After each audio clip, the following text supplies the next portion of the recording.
Billions of dollars in state taxpayer money is being diverted to pay for travel expenses, bottled water, and office supplies for state workers. An audit obtained by 13 WHAM News reveals the money was meant for critical road and bridge construction projects, including many in Monroe County, that are instead facing delays that will cost taxpayers even more down the road. Here's 13 WHAM's Jane Flash with tonight's Waste Watch report. Each day, 60,000 cars cross over the Erie Canal in Parenton on a 60-year-old bridge that is braced with wooden beams. The decking is crumbling, exposing rebar beneath. A recent inspection rated the bridge as structurally deficient, a 3.7 out of 7. It's not an isolated problem. According to state inspections, 30% of Monroe County's 600 bridges are below federal standards and in need of repair. If this was your child's report card, you wouldn't be happy with it. The lowest rated bridge in Monroe County is also heavily traveled. More than 60,000 cars a day travel Route 490 over Marsh Road in Pittsford. It too is braced with supports. People just assume that the bridge is in Pittsford. It's Pittsford's responsibility. We're monitoring it.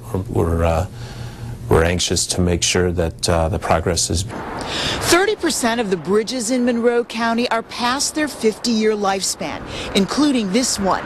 In most of the cases, responsibility for repairs falls on the state. In fact, the state collects billions of dollars in taxes and fees every year in order to fund these projects.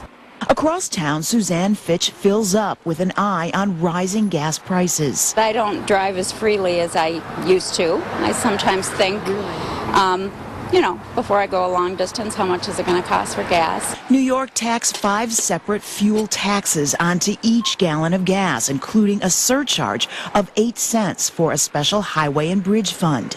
A $10 fee on license plates, a corporate energy tax, and a 6% tax on car rentals all go into that fund. It adds up to $3.8 billion a year, money that's supposed to be used strictly to fund road and bridge projects. Yet a state audit obtained by 13 WHAM News found that the money was siphoned off to pay for salaries, phone bills, state travel, and even office supplies and bottled water, safety shoes. Turns out for every dollar in taxes and fees collected, just 22 cents actually went to bridge and highway projects. I think it's terrible.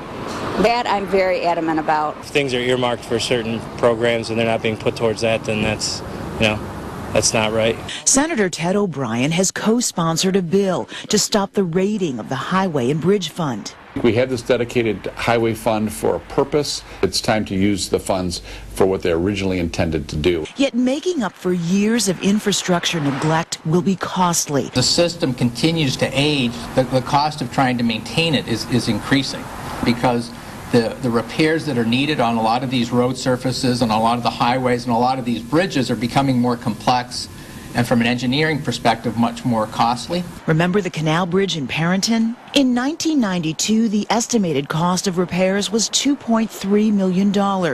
8 years and 2 inspections later, the cost of repairs has ballooned to an estimated $12.3 million. Jane Flash, 13 WHAM News at 10 on Fox Rochester.